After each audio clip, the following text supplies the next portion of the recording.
मोदी जी ने 10 साल में 11 नंबर से 5 नंबर पर लाने का काम नरेंद्र मोदी जी ने किया। वैश्विक मानचित्र पर भारत आज ब्राइट स्पॉट बनकर उभरा है। तो पाकिस्तान की नई पार्लियामेंट में भी भारत की हुकूमत, भारत के वजीर आजम नरेंद्र मोदी साहब और उनकी अथॉरिटीज और उनके जो काम हैं पब्लिक के लिए और उनकी जो हुकूमत की तरजीहात हैं, प्रेफरेंसेस हैं, उसके गुण गाए जा रहे हैं। तो कातिल कहते हैं मोदी को।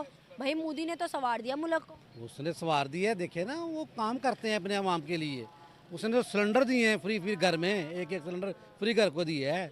हमारे को क्या दिया है? इतनी देर नाल तानू याद आया है कि जमहूरियत जो है वहां पे कैसी है और आपकी जमहूरियत के क्या हालात है। इतनी देर में याद आया कि वहां पर जो है वो पब्लिक के लिए क्या किया जा रहा है। मोदी जी ने ये 10 साल के अंदर स्पेस से लेकर सेमीकंडक्टर तक, डिजिटल से लेकर ड्रोन तक, एआई से लेकर वैक्सीन तक और 5G से लेकर फिनटेक तक हर क्षेत्र में मेरे युवाओं के लिए दरवाजे खोलने का काम इस देश के नेता नरेंद्र मोदी जी।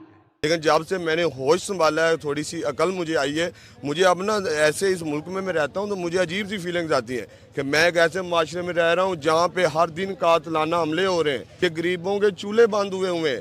मैं उनको देखता हूँ, वो रो रहे होते हैं, मेरे आगे हाथ कर दे। मेरी क्या एज है अभी? मेरे आगे हाथ, इतनी बड़ी एज के लोग मेरे आगे हाथ कर रहे होते हैं। ये हमारी कम बख्ती है, हमारे मुल्क पे रहम कर दें, तो उनके लिए कोई ऐसे जराए करें कि वो बेचारे अपना 2 टाइम का 3 टाइम का, तो ये कहते हैं ना, मैं कहता हूँ 2 टाइम की रोटी उनके लिए आसान कर दो। देखे ना, हम वहाँ के मुसलमानों का मुतालबा करते हैं, हम उनका कंपैरिजन अपने साथ करते हैं। जब उधर के मुसलमान यहाँ के हालात देखते हैं, आपको लगता है कि वो अच्छा इमेज देखते हैं पाकिस्तान का? वो क्या सोचते हैं और इवन के आना चाहते हैं इधर वाला? वो नहीं आएंगे तो क्या लेने आएंगे बेचारे। आप जब इंटरव्यू देने जाओगे तो आपका बायोडेटा कोई देखेगा या नहीं देखेगा?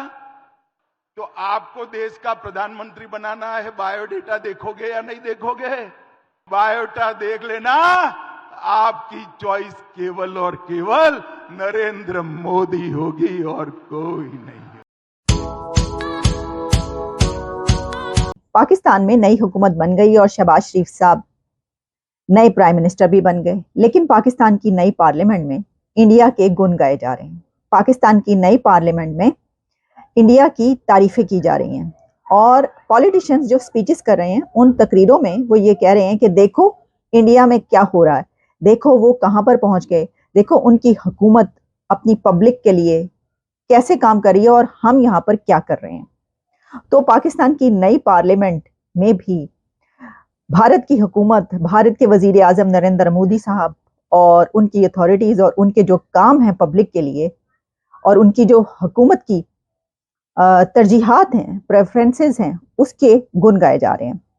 अब ये कोई नई बात नहीं है। वैसे मैं आपको भी बताती हूँ कि ये जो स्पीच सामने आई है ये किसकी है, लेकिन ये बात इसलिए नई नहीं है कि हम देख रहे हैं कि पिछले कुछ सालों से इंडिया के कामों पर अब पाकिस्तान के पॉलिटिशियंस बात करते हुए झिझकते नहीं हैं। अब वो उनको कहना ही पड़ता है, बादिल नाख्वास्ता उनको ये कहना पड़ता है और मानना पड़ता है कि देखें, जब आपका हमसाया मुल्क चांद पर पहुंच जाए, जब वो अपना सोलर मिशन भेज दे, जब वो 5th लार्जेस्ट इकोनॉमी से 3rd लार्जेस्ट इकोनॉमी की तरफ बढ़ रहा हो और पूरी दुनिया ही इसके ऊपर बात कर रही हो और हर तरफ से उनके ऊपर तारीफों के डोंगरे बरस रहे हो, तो फिर आपको जाहिर है कि आप कुछ ना कुछ तो मानना ही पड़ता है ना।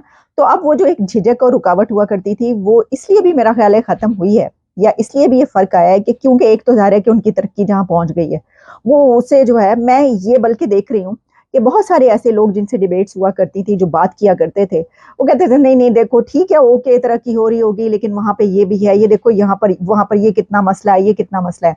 लेकिन अब जब उनसे बात होती है तो वो खुद ये कह रहे होते हैं कि आप देखें तो सही वहां पे पहुंच क्या गए। हाँ सही बात है यार, वो जहां पर पहुंच गया इंडिया वो क्या कहें। लेकिन ये जो बात है ना, ये पाकिस्तान ने, हम देख रहे हैं कि कुछ सालों से पॉलिटिशियंस बड़े धड़ल्ले से तारीफें करते हैं, खास तौर पर जो पीटीआई है उसके। तो हमने देखा कि जब इमरान खान की हुकूमत थी तो उस वक्त जब वजीर आजम वो थे उस वक्त भी वो खूब तारीफें किया करते थे। उन्होंने अपनी स्पीचेस में, पार्लियामेंट में, कंटेनर पे खड़े होकर जगह जगह जहां पर भी वो बात करते थे तो उन्होंने कहा कि देखो इंडिया की फॉरेन पॉलिसी देखो, देखो उनको तो हर चीज की इजाजत है, हमें किसी चीज की इजाजत ही नहीं है। मोदी साहब के उन्होंने बड़े बहुत तारीफें की, कलाबे मिलाए और साथ में कहा कि वो तो हर कुछ कर सकते हैं, हम नहीं कर सकते। लेकिन अब ये तारीफ किसने की है? तो जनाब मैं आपके सामने जरा वो वीडियो रखे देती हूँ। ये तारीफ पीटीआई के ही लीडर हैं जो इस वक्त जो सबको चला रहे हैं, बैरिस्टर गौहर ने ये तारीफ की है। सबसे बड़ी काबीना इसने बनवाई इंडिया का। मैं एक मिसाल देता हूँ डिप्टी स्पीकर, 1971 में इंडिया की आबादी थी 54 करोड़, आज इंडिया की आबादी है 140 करोड़। 71 में इंडिया की लोकसभा की यानी नेशनल असेंबली की सीटें 528 थी, आज भी इंडिया में लोकसभा की सीटें 528 है।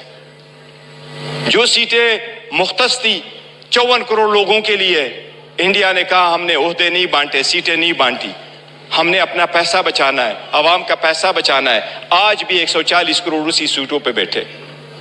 अगर ओहदे नहीं बांटने और अपनों को नहीं मानना तो डेमोक्रेसी आगे बढ़ेगी, लेकिन अगर मुफादात की डिप्टी स्पीकर सियासत होगी। में उन्होंने इंडिया की डेमोक्रेसी की, जमहूरियत की तारीफ की है कि कोई जमहूरियत जो है वो उसी वक्त चल सकती है कि जब आप ये जो आपके बेनिफिट्स हैं, आपके पर्सनल एजेंडाज हैं, अगर उसके ऊपर आप चलेंगे तो फिर तो ये जमहूर। बड़ी ही देर में बात याद आई, वो कहते हैं ना कि मेरे कत्ल के बाद उसने जफा से तौबा, हाय उज्जूद पशेमा होना। इतनी देर नाल तानू याद आया है कि जमहूरियत जो है वहां पे कैसी है और आपकी जमहूरियत के क्या हालात है। इतनी देर में याद आया कि वहां पर जो है वो पब्लिक के लिए क्या किया जा रहा है और ओहदे नहीं बांटे जा रहे। तो जमहूरियत पे चल रहा है, सबको पता है, और सेकुलर है, जमहूरियत पे चल रहा है। पाकिस्तानी जो है, पाकिस्तान इस्लामी जमहूरिया पाकिस्तान, मतलब इस्लाम भी और जमहूरियत भी। तो आपको क्या लगता है कि किस पे चलेगा पाकिस्तान, इस्लाम पे या जमहूरियत पे? क्योंकि दोनों तो एक साथ नहीं चल सकते ना। देखें जी, जो इस्लाम पे नाम पे बना है ना, उसकी तो हम जो है ना कदर करते हैं। जमहूरियत में जो है ना बिल्कुल ख़त्म हो गया। जमहूरियत नाम का जो है ना बिल्कुल तमाशा बन गया। क्यों कि सीटें कोई और जीतता है, रिजल्ट चेंज कर और कोई मतलब ले जाते हैं, फिर जमहूरियत का तो खाता ही ख़त्म हो जाता है ना। जो कंपैरिजन जो हम भी किया करते हैं, हमें लोग कहते हैं भाई आप क्यों कंपैरिजन करते हैं पाकिस्तान और इंडिया का, तो ये तो कोई कंपैरिजन बनता नहीं है। हालांकि कंपैरिजन इसी से बनता है। मतलब क्या करें, हम अमेरिका से कंपैरिजन करें पाकिस्तान का, या किससे करें? हमसाया कंट्रीज का ही कंपैरिजन होता है। तो लोगों को बुरा इसलिए लगता है कि वो कहते हैं अब वो तो कहाँ पहुंच गया और आप उससे कंपैरिजन करें। प्रॉब्लम यही तो कंपैरिजन करने वाली बात है कि एक ही खित्ते के दो हमसाया कंट्रीज, एक कहाँ पहुंच गए और आप कहाँ पहुंच गए। लेकिन जब से मैंने होश संभाला है, थोड़ी सी अकल मुझे आई है, मुझे अब ना ऐसे इस मुल्क में मैं रहता हूँ तो मुझे अजीब सी फीलिंग्स आती हैं कि मैं एक ऐसे माशरे में रह रहा हूँ जहाँ पे हर दिन कातलाना हमले हो रहे हैं। मतलब कि कातलाना हमले, दूसरे लफ्ज़ों में ये कह लें कि गरीबों के चूल्हे बंद हुए हैं। मैं उनको देखता हूँ वो रो रहे होते हैं, मेरे आगे हाथ कर दे। मेरी क्या एज है अभी, मेरे आगे हाथ इतनी बड़ी एज के लोग मेरे आगे हाथ कर रहे होते हैं। ये हमारी कम बख्ती है, हमारे मुल्क पे रहम कर दें, तो उनके लिए कोई ऐसे ज़राए करें कि वो बेचारे अपना 2 टाइम का 3 टाइम का, तो ये कहते हैं ना, मैं कहता हूँ 2 टाइम की रोटी उनके लिए आसान कर दें। बल्कि देखिए ना, उसकी तारीफ जो है वो तो अमेरिका से लेकर और यूरोपियन कंट्रीज तक उनकी तारीफ कर रहे हैं कि कहाँ पर वो पहुंच गए। वो तो कहने की बात नहीं है।